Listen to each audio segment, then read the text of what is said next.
Welcome to Films and Stuff with your hosts, Pete Mitchell and Ethan Hunt. Hi, everybody. Welcome back to the Films and Stuff podcast. I'm Ethan, joined by the most valuable Pete. Hey, Pete, what's up? Not much, buddy. How are you? It is Saturday morning. That can only mean one thing. It is time for our weekly stream or skip segment. Woo! Yeah. Usually I do a brief introduction. I turn it over to you and I ask you to explain the rules. So without further ado, Pete, please recap the rules for stream or skip. Sure. Ethan and I have prepared lists of TV shows and movies for each other to watch.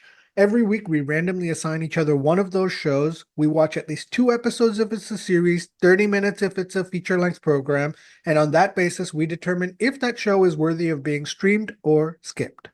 Wow, super well said. Would you like to kick it off? I'll kick it off. Mine's going to be relatively short. I saw a show on Apple TV Plus, so there's already a big plus right there. Yep. It's called The Big Cigar. So first of all, it's a biopic, it's a true story, and it's a mini-series. So you only got the 6 or 8 episodes, and then you're done. Yeah, that's very Apple, huh? Yeah, it's very Apple. It's a biopic based on the founder of the Black Panther Party, Huey P. Newton. Okay. I Yeah. have no idea what the story is. Yeah, so the story is that, he founds the Black Panther Party, and then of course there's, because of racial injustice, etc. And this guy is incredibly smart, so he knows the law, he knows the different codes of the law, so he can't be intimidated by the police. So like in the opening scene of the movie, he approaches 2 traffic police officers who have pulled over another black guy and are in the process of arresting them. And he comes out of the car with a shotgun cocked, and they're about to arrest him. And he says, well, actually, under this and this statute, under this and this law, as long as I'm not waving it in your face, it's totally legal for me to have this.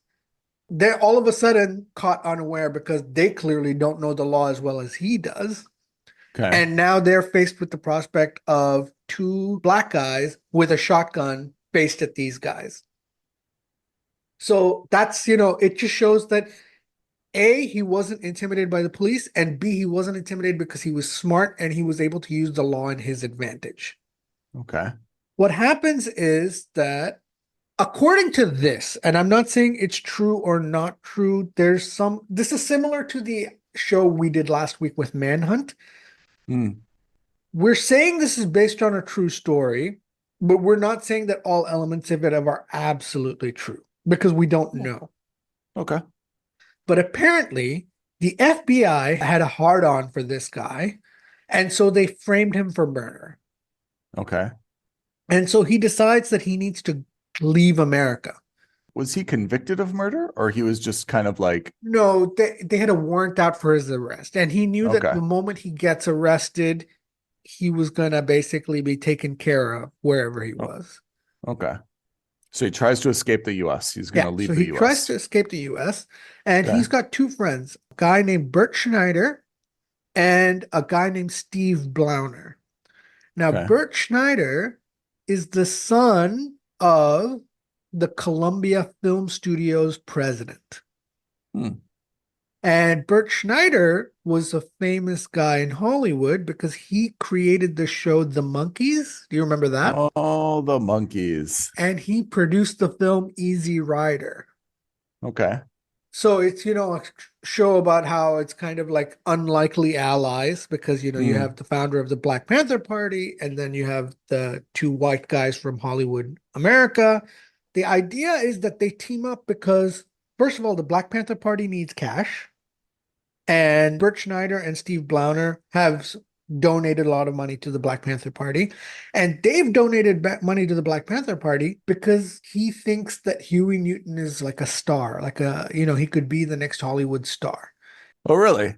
He wants to use Hollywood to kind of push the agenda while making money doing so. Okay. Anyway, the premise of this is that they decide to create a fake movie and film it in Cuba. And Cuba is called the Big Cigar when they're speaking on the phone because Oh, all the phones are tapped by the FBI. yeah. So they use code words. And so they call the movie The Big Cigar. And the idea is to try to smuggle Huey out of America into Cuba where he can seek political asylum. Okay. And this is over how many episodes? 8 episodes. Okay. So do you remember the movie Argo with Ben Affleck?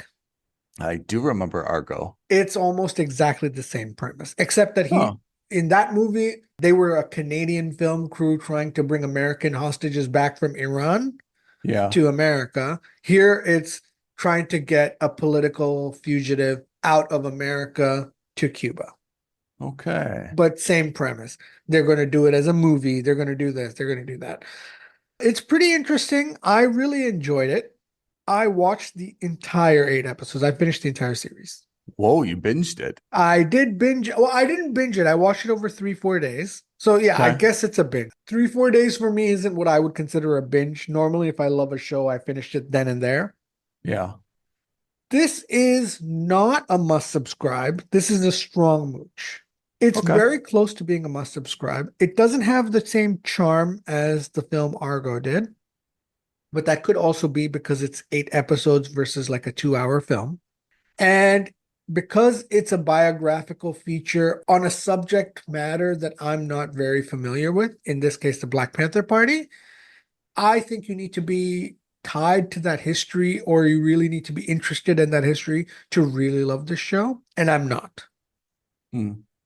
So I liked it because the premise itself I thought was fun and it was cool. But like this isn't a comedy. This is a straight drama. Nothing is being played for laughs in any way, shape, or form. It's interesting you brought up Argo as a comparison because in Argo, there was a lot of kind of like film jargon or terminology Yeah. or like details. Does this have the same where you can like really get into the nuts and bolts of making a movie? Very little. Oh, Very little. I think that movie was much more technical about this is going to be a film production. right. And this one was not. This was just, like, here's $25,000 in cash that we have. We need to pay a drug dealer to smuggle this guy out from this airstrip. So we need to get the airstrip made. How do we get the airstrip made? Let's get a bunch of the Teamsters from our movie set to make the airstrip. That kind of thing. Okay. Yeah, but it's not technical in any way, shape, or form. So that's it, one and done. It's just the 8 episodes and that's the end of it. And that's it. So yeah, it's a strong mooch. I can totally understand if someone comes to me and says, "Hey, this is a must subscribe." On the flip side, I can also understand that, if you're not into the premise and you're definitely not into the subject matter, I can totally understand if someone comes and says, "Hey, I don't really care about the Black Panther Party as a subject of a TV series. Like, it's not interesting to me. I don't know who any of these people are. I get that it's a true story, but like, it's not interesting. I'm out." I can understand that. What made this a strong mooch for me was the premise, because I thought the premise was fun. And I also think that that's kind of like a shocking thing to do, right? It's to Yeah. smuggle someone out of America for being a political prisoner. It's usually the other way around. You're trying to smuggle someone Right. into America. Yeah. You're trying to usually save someone, get them out of a different country. In this Yeah. case, it's the US. Yeah. Were they successful? They were successful. And then it does what every good biopic does. That last episode, the last 10 minutes at the end credits, they kind of tell you what happened in real life and, what's going on and that sort of thing. So it was nice. It was good. I think there's a strong case for this having been made into a movie rather than a TV series. It would certainly not be able to get as in depth, but, in either case, it's very good. Okay, well done. So that is The Big Cigar on Apple TV Plus. Indeed. All right. How was Goliath? Yeah, shifting gears a little bit, I was assigned Goliath, which is on Amazon Prime Video. Interestingly, this is something that neither you or I have come across before. It's 4 seasons, but it ran from 2017 to 2021. So it's a little bit dated. It's known to star Billy Bob Thornton. That's probably like its big claim to fame. And it's set in kind of a ambiguous present time, let's say. it hasn't really aged. You can watch it and not be like, wow, I'm watching something from, 2021. It's so old, right? Right. It's kind of aged well, I guess we can say. So it is a legal drama. And I think that we've seen Billy Bob Thornton kind of play I think he was in this movie called The Judge with Robert Yeah. Downey Jr., Yeah. right? Yeah. Where he plays kind of like a prosecutor and he's like very, very straight and narrow, very prim and proper, right? Like very disciplined, all his, suits very well pressed and manicured. Here, Billy Bob is playing the opposite, something you'd kind of imagine a Billy Bob character to play, right? So he's a brilliant lawyer, and this is based in kind of like the Santa Monica, Los Angeles area. So he is a brilliant lawyer who worked at a very, very good and powerful kind of local law firm. He washed out or he burned out because he was representing someone, and we find out in his backstory that he got the person to be found not guilty or the charges dropped. And then apparently the person went and committed murder subsequent to that. So Billy Bob had kind of like a career crisis. He felt very guilty and took responsibility for what happened. He kind of thought that he was responsible for this murder because had he not gotten the person off on a technicality, they would have gone to prison. They wouldn't have had the opportunity to do that. So this kind of sets him off in a downward spiral. He loses his job, or he's terminated from his job at this law firm. And he just becomes kind of like this drunk living in a hotel, kind of doing a little bit of legal work on the side. He's got like an assistant who seems to be like part-time assistant, part-time sex worker. Like it's intended to cast Billy Bob as a brilliant, but definitely like not down on his luck, but like someone who's just become like very much a hermit, doesn't give a crap about anything in life. He's just kind of like doing his own thing day to day, no real long-term plan. But because he's such a brilliant mind, he's known to take on very, very challenging legal cases. And he generally takes on legal cases for people who would be considered like the underdog, right? So you can kind of consider him like the A team of legal representation, right? When no one else is willing to take your case, when no one else believes you, like you've got nowhere else to turn, possibly Billy Bob will take his case if he sees, something redeeming about it, or, he believes in you. So that's where this starts. I watched 2 episodes, and what we see is that there's a widow, and, she believes that, her husband who died was kind of framed or, was made to be responsible, under these certain circumstances. No law firm would, help her or take her on or represent her. Billy Bob does it. And then we find out that Billy Bob is going to be up against his own law firm. His own law firm is kind of like the founder or the managing partner is William Hurt. I mean, we've come across him in so many things before, right? And William Hurt also plays a very strange character. Apparently, he's somehow disfigured. So he actually never comes to the office. He just monitors everything like remotely by cameras, by video from his home. He's basically a dictator, and he decides everything about everybody, about every case in his firm. And, him and Billy Bob, when they used to work together, were very, very close. Now, obviously, he views, Billy Bob as a little bit of I don't know, like he feels some betrayal. So obviously, he absolutely wants to win this case against Billy Bob. And Billy Bob, while he's got some very, very good legal theories, he is often drunk and passed out and getting into fights. Just kind of the normal shenanigans we've seen from, like a lot of characters who are really meant to be a hot mess or a dumpster fire, but at the same time, have some, redeeming intellectual qualities about them. Mm-hmm. So I think from what I've described, it could be a little bit compelling. The one thing that makes us a little bit unfortunate is that it's very, very vulgar. Not Deadpool in a haha vulgar way, but he just swears a lot, and he uses like, it's almost a little bit unnecessary. And I feel like that's one of the things that actually detracts from what could actually be a very, very good story and what could be a really good character for Billy Bob. I mean, it makes it through 4 seasons because it is a good kind of storyline. I like the idea of, Billy Bob's character, but I have to say the amount of vulgarity and the general, I mean, Billy Bob really goes out of his way to look and act at all times disheveled, hungover, not giving a crap about how he looks, dresses, acts, behaves anywhere, whether it's a diner, a courtroom, or otherwise. That's a little bit off-putting to me. So I got through my 2 episodes. I see some redeeming qualities. I could definitely understand if someone considered this a mooch. I gave it a skip. It's not without any redeeming qualities, but again, in a very, very crowded entertainment space where we've got so many other things that we like watching, I cannot say that even like I would continue on this after, 2 episodes. Maybe just for the good of films and stuff, I would watch like a third. But again, like if you're asking me what I'm doing tonight and I've got my pick of everything that's available, I would absolutely not consider watching this for a third episode. So you said this was 4 seasons, right?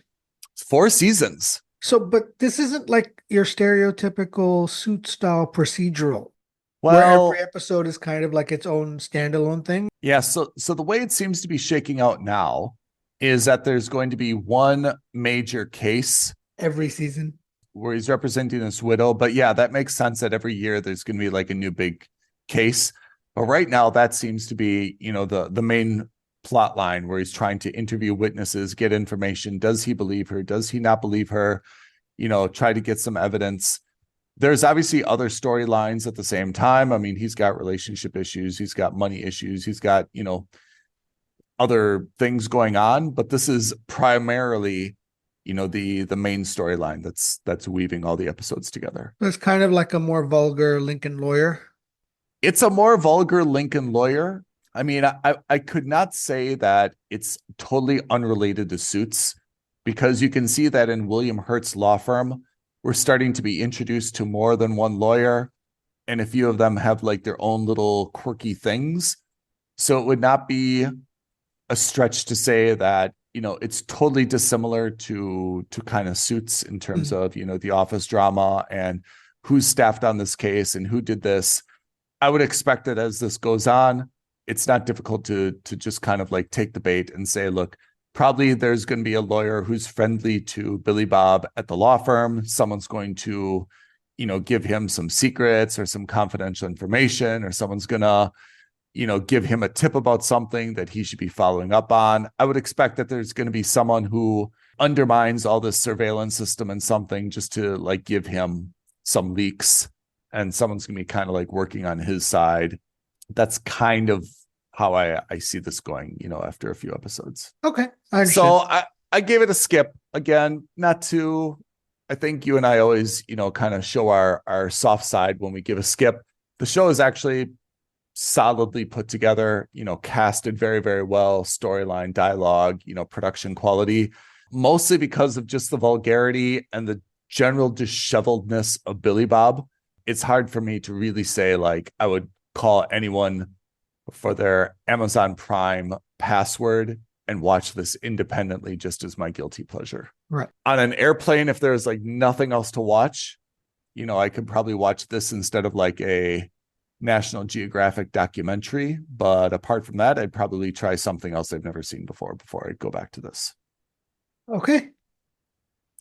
That is our streamer skip review for this week. So, Pete, what do we have next week? What are the assignments? I am actually quite excited because you're going to be on Apple TV Plus. Okay. And you are watching a classic, even though it's a brand new show.